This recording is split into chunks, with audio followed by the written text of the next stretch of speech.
Dear friends, मेरा नाम सुभाष चौधरी है और मैं भारत का एक सामान्य नागरिक हूँ। आज का वीडियो हमारा बहुत ही इम्पोर्टेंट है हमारे सारे सीनियर सिटीजन फ्रेंड्स के लिए, और स्पेसिफिकली जिनकी उम्र 70-75 से ऊपर हो गई है, 60 से ऊपर है, 70 से ऊपर है, 75 से ऊपर है, और वो लोग जो रेगुलर वॉक बहुत ज़्यादा नहीं कर पाते हैं। बिकॉज देखिए, जो सबसे मूल मंत्र लंबे समय तक हेल्दी रहने का एक हमें बताया गया है और जो मैं खुद भी बोलता हूँ, वो है कि आप एवरी डे आप वॉक करिए। आधा घंटा, पौना घंटा, 1 घंटा जितना कर सकते हैं आप करिए। लेकिन क्या होता है, थोड़ा एज बढ़ने के बाद या फिज़िकल रीज़न से या हेल्थ रीज़न से बहुत बार लोग बहुत ज़्यादा वॉक नहीं कर पाते हैं, और कुछ केसेस में तो बिल्कुल ही वॉक नहीं कर पाते, मतलब बाहर नहीं निकल पाते हैं। थोड़ा बहुत निकलते हैं लेकिन ज़्यादा नहीं निकल पाते हैं, या उनकी सिचुएशन कुछ ऐसी रहती है, उनकी ऐसी मतलब जो भी है, कुछ ऐसी कंडीशन रहती है कि वो नहीं जा पाते हैं। उस केस में हमें क्या करना चाहिए, और ऐसे बुज़ुर्गों क्या करना चाहिए जो रेगुलर वॉक नहीं जा पाते हैं और उनको दिक्कत होती है, तो फिर भी वो हेल्दी रहना चाहते हैं, फिट रहना चाहते हैं, खुश रहना चाहते हैं, उनका हेल्थ बिल्कुल ठीक रखना चाहते हैं, तो उनको क्या करना चाहिए। तो आज हम बात करेंगे ऐसे 5 एक्टिविटीज़ की जो बहुत ज़रूरी है आपके लिए अगर आप हेल्दी रहना चाहते हैं और बहुत ज़्यादा वॉक नहीं कर पाते हैं। तो भी अगर ये 5 काम करेंगे तो आपका वॉक का जो फ़ायदा है वो थोड़ा बहुत कंपनसेट हो जाएगा, काफ़ी हद तक कंपनसेट हो जाएगा और आप फिट रहेंगे।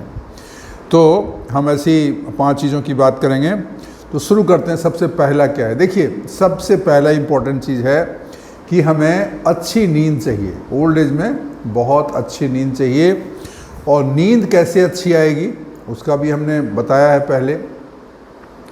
देखिए, अगर नींद अच्छी आएगी तो क्या होगा, अगर आपकी नींद अच्छी आएगी तो आपका जो बॉडी का सिस्टम है वो अच्छा रहेगा, आपके सेल्स रिपेयर होंगे, नए सेल्स बनेंगे, आपका इम्यून सिस्टम स्ट्रॉन्ग होगा, और इसके लिए हमें कुछ ज़रूरी चीज़ें हैं वो करनी हैं। अगर हमारा हेल्थ ठीक नहीं रहे, अगर हमारी नींद प्रॉपरली नहीं आएगी तो सुबह हमें फॉगी दिखेगा, आप फ्रेश नहीं उठोगे, आपको कन्फ्यूज़न रहेगा, डिप्रेशन की प्रॉब्लम हो सकती है, एंग्जाइटी की प्रॉब्लम हो सकती है, और आपका बुढ़ापा बहुत तेज़ी से आएगा, आपका फंक्शनिंग जो है ना वो अफेक्ट करेगा। तो ये बहुत ज़रूरी है कि आपका जो नींद है वो अच्छी होनी चाहिए। Should have a good sleep. Good sleep के लिए मैंने बहुत सारे उपाय बताए हैं, मैं फिर से बता देता हूँ। पहली चीज़ है कि सोने का टाइम फिक्स कर दीजिए। जितने बजे भी आप सोते हो, 10 बजे, 9 बजे, 10:30 बजे, 11 से पहले ज़रूर सो जाइए, लेकिन हम कहेंगे 10 बजे तक सो जाइए। उसके बाद दूसरी चीज़ है कि रात को खाना हल्का खाइए, और सोने से 2-3 घंटे पहले खा लीजिए। मतलब अगर मान लीजिए 10 बजे आपको सोना है तो 7-7:30 बजे तक खा लीजिए। ऐसे भी जैन धर्म में और बहुत सारे लोग ये मानते हैं कि सूर्योदय के साथ आपको उठना चाहिए, सूर्यास्त के बाद आपको खाना नहीं खाना चाहिए। तो सूर्यास्त के बाद चलो 1-2 घंटे तो चलते हैं, तो 7 बजे तक आप खाना खा लीजिए ताकि आप 10 बजे तक सो सकें। खाना आपका हल्का होना चाहिए, सुपाच्य होना चाहिए, ये बहुत ज़रूरी है, क्योंकि आपके पेट पे लोड नहीं होना चाहिए, डाइजेशन सिस्टम आपको आराम से काम करे। तो नींद बहुत अच्छी चाहिए। उसके अलावा कुछ चीज़ें हैं जो आपको ध्यान रखनी चाहिए अगर आपको अच्छी नींद चाहिए। क्या ज़रूरी चीज़ है, जैसे मैंने बोला, सुपाच्य और हल्का भोजन करना चाहिए। रात को बहुत ज़्यादा पानी आपको नहीं पीना चाहिए।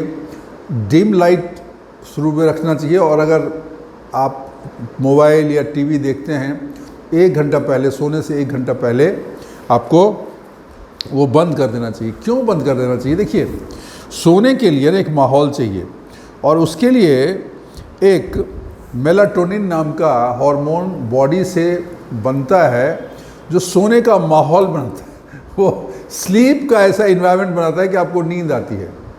अब आप देखिए, जैसे मान लीजिए कहीं सामने डीजे चल रहा है, म्यूज़िक हो रहा है, हंगामा हो रहा है, पूरा घर लाइटेड है, आप सोओगे, नींद होगी नहीं होगी ना, बिकॉज वो मेलाटोनिन नहीं बनने देता है। तो उसके लिए क्या ज़रूरी है, आपका रूम थोड़ा सा ठंडा हो, कंफर्टेबल हो, लाइट बंद हो या बहुत हल्का डिम लाइट हो, ये सब ज़रूरी है।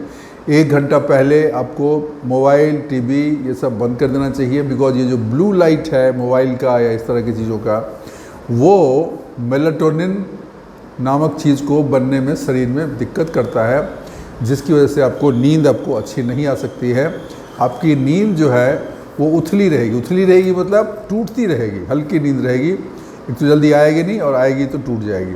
और जानते हैं एक बार रात में नींद टूट गई तो फिर नींद होती नहीं है। पहली चीज़ हो गई, ये आपको ध्यान रखना है। दूसरी चीज़, आपको सिटिंग पोजीशन जो है ना उसमें बहुत ज़्यादा नहीं रखना चाहिए। सिटिंग मतलब बैठे हुए हैं। ओल्ड एज में क्या होता है, आपको कहीं जाना होना है नहीं और कंफर्टेबल पोजीशन है कि ऐसा कुर्सी पे बैठे हैं, सोफ़ा पे बैठे हैं, कहीं बैठे हैं, बेड पे लेटे हैं, बेड पे बैठे हैं, टीवी देख रहे हैं, टाइम पास कर रहे हैं।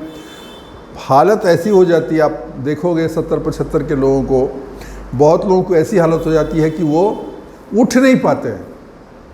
आपको सोफ़ा से उठना है, कुर्सी से उठना है, वो उठ के यहाँ से वहाँ जाना उनके लिए स्ट्रगल हो जाता है। एक जगह से दूसरी जगह जाना उनको स्ट्रगल हो जाता है और वो चल नहीं पाते हैं। तो ये और उसके अलावा बहुत सारी समस्याएं हैं।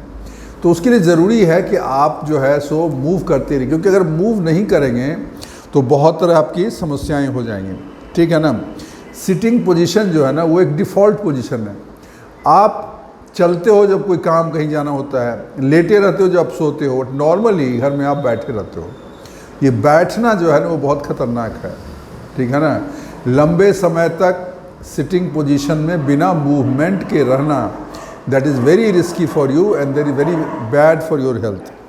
तो क्या होता है उससे, आपको अगर लंबे समय तक बैठेंगे तो आपके मसल्स में प्रॉब्लम होगी, आपके मसल्स में पेन होगा, मसल्स आपके जकड़न होगी, उसमें दर्द होगा। उसके अलावा ब्लड सर्कुलेशन आपका स्लो हो जाएगा, ब्लड सर्कुलेशन सफ़र्स, क्योंकि आप जब मूव नहीं करते हो तो नसें में की जब मूवमेंट नहीं होता है, मसल्स का मूवमेंट नहीं होता है तो ब्लड सर्कुलेशन स्लो हो जाता है। ब्लड सर्कुलेशन स्लो करने का मतलब ये हुआ कि बॉडी के डिफरेंट पार्ट्स में प्रॉपर ब्लड नहीं मिलता है। ब्लड नहीं मिलता मतलब ऑक्सीजन नहीं मिलता है। तो अगर ऑक्सीजन नहीं मिलेगा तो उनकी फंक्शनिंग अफेक्ट होगी। ये हो गया। उसके बाद आपके जॉइंट स्टिफ हो जाएंगे, आप चलोगे नहीं, बहुत कम चलोगे तो जॉइंट्स हैं जो ओल्ड एज में तो ऐसे ही बोन डेंसिटी कम हो जाती है, ऑस्टियोपोरोसिस, आर्थराइटिस की प्रॉब्लम होती है, उसमें आप चल भी नहीं रहे हो तो वो प्रॉब्लम आपकी बढ़ जाएगी, जॉइंट पेन हो जाएगी और जॉइंट पेन ज़्यादा रहेगा, फिर उठने में आपको दर्द होगा। इसके अलावा आपकी बॉडी की फ्लेक्सिबिलिटी बहुत कम हो जाएगी, मुड़ने में दिक्कत होगी, चलने में दिक्कत होगी। ये सारी समस्याएं आपको हो सकती हैं अगर आप कम चलते हो तो। अगर बैठे रहते हो हर हमेशा तो आपको मैंने बोला और आपने कि अगर आप बाहर वॉक नहीं कर सकते हो तो फिर घर में क्या करना चाहिए, आपको थोड़ा बहुत चलते रहना चाहिए। अगर बैठे रहते हो तो और भी समस्याएं बता देता हूँ। मोटापा, बैठे रहने से, बैठे रहोगे तो फिर खाओगे पियोगे ज़्यादा, लेटे रहोगे, पड़े रहोगे तो ओबेसिटी हो सकती है। डायबिटीज़ की प्रॉब्लम हो जाती है जो ज़्यादा टाइम बैठे रहते हैं। कोलेस्ट्रॉल उनका बढ़ जाता है और मेंटल हेल्थ में भी प्रॉब्लम होती है, एंजाइटी, आपको डिप्रेशन, ये सब भी होने का डर लगा रहता है। इसके लिए आपको क्या करना है कि आपको बैठे नहीं रहना है। देखिए इसकी समस्या आपको शुरू में नहीं समझ में आएगी। ये सब ऐसा चीज़ है ना, मान लीजिए आपको कुछ प्रॉब्लम हो गई, चलने की कुछ प्रॉब्लम हो गई, आपका हड्डी टूट गई, आपको कोई दर्द होता है, आपको चलने में प्रॉब्लम होती है, आपने चलना बंद कर दिया, आपको शुरू में कोई तकलीफ़ नहीं लगेगी, लेकिन 5 साल के बाद आप पाओगे कि अब मैं उठ ही नहीं पा रहा हूँ, अब मैं चल ही नहीं पा रहा हूँ, मैं कहीं जा ही नहीं पा रहा हूँ, तो बहुत तकलीफ़ हो जाएगी। ये अचानक नहीं होता है इसकी प्रॉब्लम, लेकिन एक्यूमुलेट कर होता रहता है और जब प्रॉब्लम होती है फिर आप उसको झेल नहीं पाते हो। तो हमें क्या करना चाहिए, हमें सिटिंग पोजीशन में हमेशा नहीं बैठना। अगर बैठना भी पड़े तो हर 1 घंटा में, पौना घंटा 1 घंटा में आप थोड़ा उठ जाइए, थोड़ा बॉडी का मूवमेंट करिए, ऐसा थोड़ा खींच लीजिए, थोड़ा बॉडी खींच लीजिए, हाथ पैर हिला लीजिए, थोड़ा सा टहल जाइए। रूम में ही आप थोड़ा सा 10-15 कदम 20 कदम टहल जाइए, टहल आइए। ऐसे रूल ये है, हमारे अमिताभ बच्चन का आपने सुना होगा, वो हर घंटे पे, पौना घंटे पे, आधा घंटे पे वो 5 मिनट टहल लेते हैं, चल लेते हैं। तो चलो 5 मिनट नहीं 2-3 मिनट ही चल लो, और अगर हर आधा घंटा पे नहीं तो 1 घंटे पे आप 3-4-5 मिनट चल लीजिए, थोड़ा स्ट्रेच कर लीजिए, बॉडी को खींच लीजिए। ये आप कर सकते हैं, ये आपके लिए अच्छा रहेगा। दूसरा है कि आपको पैर वैर को हिलाते रहिए, कुछ ऐसे करते रहिए कि आपका पैर को हिला दिया, कभी कुछ कर लिया, ये आपको करना चाहिए। ठीक है, घर में ही थोड़ा टहल लिया। ठीक है, जहाँ पे सीढ़ी हो, और अगर सीढ़ी बहुत स्टीप नहीं है और आप कर सकते हो तो सीढ़ी का इस्तेमाल ज़्यादा करें बनिस्पत की एस्केलेटर के। लिफ्ट के बदले में सीढ़ी का प्रयोग करें। अगर सीढ़ी थोड़ा बहुत चलना है तो सीढ़ी का इस्तेमाल करें। चौथी चीज़ ये है, अगर मान लीजिए आपको कोई छोटा मोटा काम है तो लोग क्या करते हैं, स्कूटी ले लेते हैं, गाड़ी ले लेते हैं। अभी 100 मीटर पे भी दुकान है, तो आधा किलोमीटर की दुकान, तो गाड़ी से ही जाएंगे। नहीं, आपको अगर आधा किलोमीटर के अंदर है तो आप कोशिश करिए कि आप थोड़ा धीरे धीरे ही टहल के चले जाइए, वहाँ पे वॉक करके जाइए और वॉक करके आइए। ये जब आपकी आदत हो जाएगी, इसको आप अपने हैबिट में, डेली हैबिट में डालना पड़ेगा। जब एक बार डेली हैबिट में आ गया तो फिर आप रेगुलर करोगे। जब आप रेगुलर करोगे तो आपकी प्रॉब्लम सॉल्व हो जाएगी। आपका मूवमेंट रहेगा, जॉइंट पेन आपका नहीं होगा, दर्द आपको नहीं होगी, फ्लेक्सिबिलिटी आपकी बनी रहेगी। ये चीज़ें आपको करनी चाहिए अगर आप बहुत ज़्यादा वॉक नहीं कर पाते तो। दो चीज़ें हमने बताई। पहली चीज़ कि आपको बॉडी मूवमेंट कैसे करना है घर में ही बैठे बैठे, मतलब सिटिंग पोजीशन आपको लंबा नहीं रखना है। 1 घंटे 2 घंटे तक बैठेंगे लगातार, 3 घंटे तक बैठेंगे टीवी पे देख रहे हैं, टीवी बैठ के देख रहे हैं, सोफ़ा पे हिल ही नहीं रहे हैं। चाय नाश्ता खाना सब बेड के पास आ रहा है। कोई आ गया उठने तो उसमें भी आपको दरवाज़ा खोलने में भी आलस लगाते हैं। देखो यार ज़रा कौन है, किसी को आप ऐसे बता देते हो, खुद नहीं जाते हो। ये भी एक उपाय है, दरवाज़ा कोई घंटी बजाता जाओ खुद से दरवाज़ा खोलो। आई शुड से समबडी कि तुम यार दरवाज़ा खोल दो। इसी बहाने आपका एक्सरसाइज हो जाएगा। 2 चीज़ हमने बताई। तीसरी चीज़ बहुत इंपॉर्टेंट है, सूर्य की रोशनी आपको मिलना चाहिए। Get sunlight even for 10 minutes 15 minutes. Even आप अगर महानगर में रहते हो तब भी आप नीचे उतरिए, फ्लैट से नीचे उतरिए, बाहर जाइए रोड पे या पार्क में। मॉर्निंग में 7 बजे 8 बजे जब सूरज की किरणें मिलती हैं, उसको जो है ना आप उसका सेवन करिए, मॉर्निंग का सनलाइट। उससे क्या होता है आपको देखिए विटामिन डी शरीर में बनना बंद हो जाता है ओल्ड एज में। उसमें अगर आप थोड़ा वॉक, ये सुबह का सूर्य की रोशनी लेते हैं तो आपका विटामिन डी की समस्या आपको नहीं होती है। बोन डेंसिटी आपका बना रहता है, हड्डियों का जो जकड़न, हड्डियों की कमजोरी, उन समस्याओं से बचे रहते हैं। ये वाइटल लाइफ फोर्स है। ये सूर्य क्या है, सूर्य का आप जानते हैं ना, सूर्य ताकत है। सारी दुनिया सूर्य से ही चलती है। सूर्य जब निकलता है तो सूरज तो सुबह होती है, और सूर्य जब ढलता है तो शाम होती है। तो सूर्य क्या है, जीवन है। और सबसे बड़ी चीज़, विटामिन डी तो एक रीज़न है, लेकिन वो जीवनी शक्ति है। वो आपको ताकत देता है, वो एनर्जी देता है, उत्साह देता है, जीवन में उत्साह पैदा करता है, कुछ करने का एक जोश भरता है। जब मॉर्निंग में आप उठते हो 6 बजे 7 बजे, अगर बाहर निकलते हो, भले ही आप 10-15 मिनट के लिए निकलिए, you will feel so fresh. और आपको एक बार आदत हो गई तब तो आप घर में बैठोगे नहीं, ठीक है ना। और उसके अलावे एक और चीज़, अगर मॉर्निंग में आप वॉक करते हो थोड़े ही देर, 10-5 मिनट भी बाहर थोड़ा धूप में बैठते हैं, तो क्या होता है, देखिए बॉडी का एक इंटरनल क्लॉक है जिसको बोलते हैं सर्केडियन क्लॉक, सर्केडियन सिस्टम, जो कि उसके हिसाब से रात सोने का समय है और दिन काम करने का समय है। सुबह 7 बजे 6 बजे उठने का समय है, और 7-8 बजे शाम के बाद, मतलब अंधेरा हुआ तो सो जाइए, उजाला हुआ तो उठ जाइए। तो ये जो क्लॉक है ना, जैसे जिन लोगों को देर तक सोते हैं, 10 बजे 11 बजे 12 बजे तक सोते हैं, 9 बजे 10 बजे 11 बजे तक दिन में सोते हैं, उनका रूटीन ठीक हो जाएगा। और जब सर्केडियन वॉच आपका ठीक हो जाएगा, उसके बाद आपको आपका पूरा सिस्टम ठीक हो जाएगा।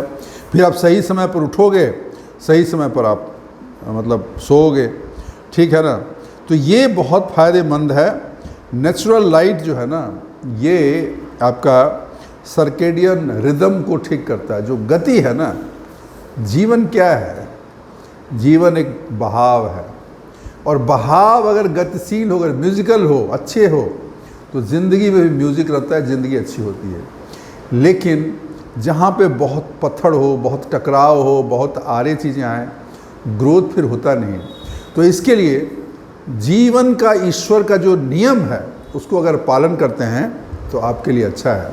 तो सुबह उठ के बाहर टहलना, सूर्य की रोशनी में बैठना, सूरज की रोशनी को लेना, उस गर्मी को प्राप्त करना, ये हेल्दी होने का एक सूत्र है।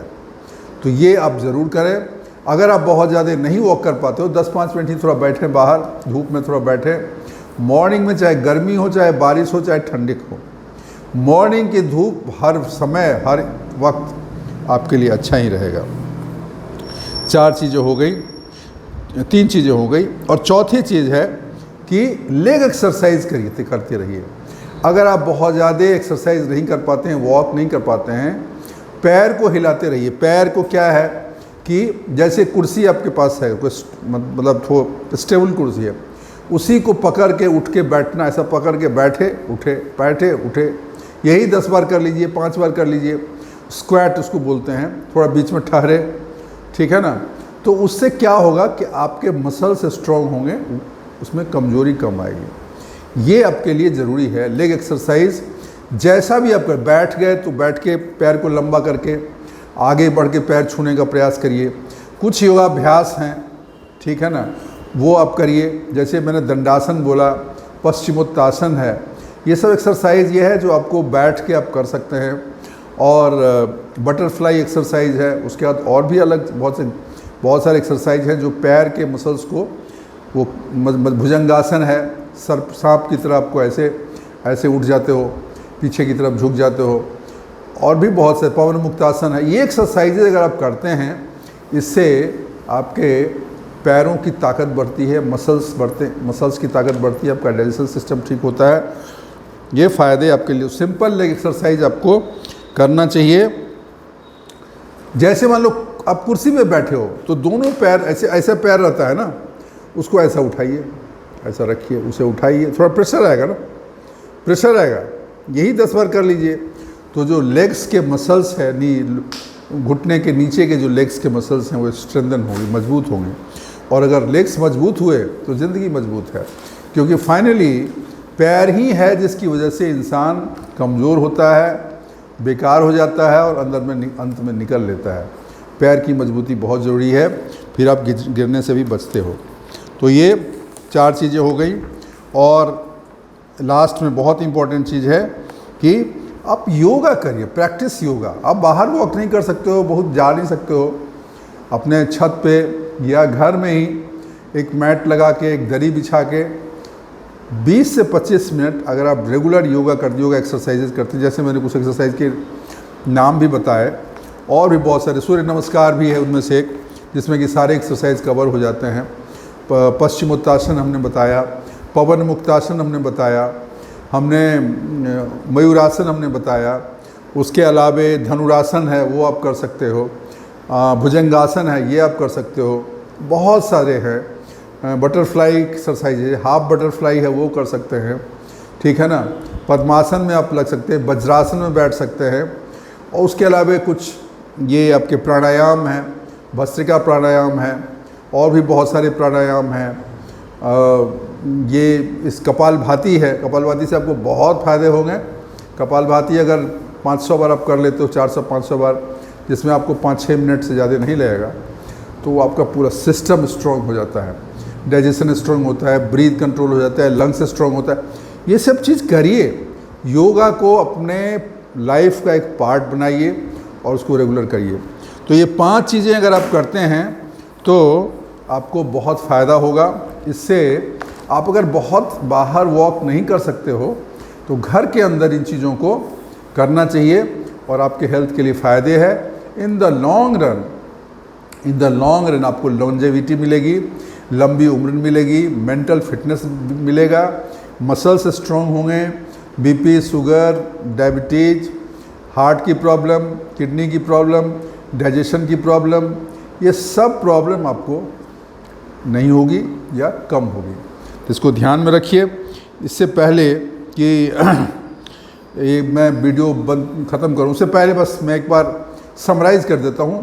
जो 5 चीज़ों हमने बोले हैं उसमें सबसे पहला है कि आपको नींद को प्रायोरिटाइज़ करना है, क्योंकि आपको नींद अच्छी आई तो आपको बॉडी जो है उसका सेल्स रिपेयर होगा, आपका इम्यून सिस्टम अच्छा रहेगा, आपको बीमारियां कम होगी, आप फ्रेश रहोगे, आप मेंटली एजाइल रहोगे, आपकी मेंटल फिटनेस बहुत हाई लेवल पे रहेगी, और जो याददाश्त की बीमारियां हैं, डेमेंशिया है और पार्किंसन और भी तरह की कुछ बीमारियां हैं वो आपको नहीं होगी।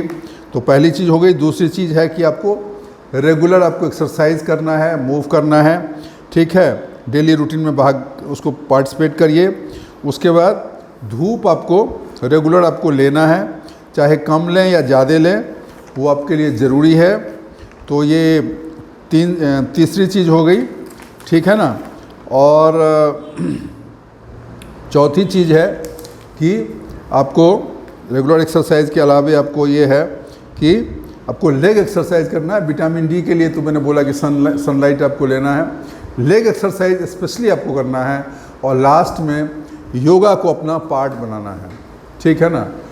तो ये 5 चीज़ें अगर आप रेगुलर करते हैं, आप अपने रूटीन में शामिल करते हैं, तो इवन आप बहुत ज़्यादा बाहर नहीं घूम पाते हैं, फिर भी आपका काम हो जाएगा, आपको फ़ायदा मिल जाएगा। दोस्तों, ये वीडियो सबों के लिए है जो 60 से 70, 60, 65, 70, 75, 80 सब लोगों के लिए है। और इसको ज़रूर अपने चेक करिए कि आप क्या करते हैं, क्या नहीं करते हैं, और फिर हमें बताइए, अपने कमेंट ज़रूर डालिए। वीडियो आपको अच्छी लगी हो तो इसको ज़रूर लाइक करिएगा। चैनल को सब्सक्राइब नहीं किया होगा तो कर लीजिए। ऑलरेडी ये अभी 1 लाख सब्सक्राइबर होने वाले हैं। आप लोग थोड़ा सा और जोर लगाइए तो जल्दी से हो जाएगा और आगे बढ़ जाएगा। उसके अलावा मैं रिक्वेस्ट करूँगा, अपने कमेंट्स ज़रूर डालिए। मैं हर कमेंट्स पढ़ता हूँ और उसका जवाब देता हूँ। आपके जो दोस्त लोग होंगे उनके साथ शेयर करिए, उनको भी थोड़ा ज्ञानवर्धन हो, ठीक है। तो आज के लिए बस इतना ही। आप सब लोगों को थैंक यू, शुक्रिया, धन्यवाद।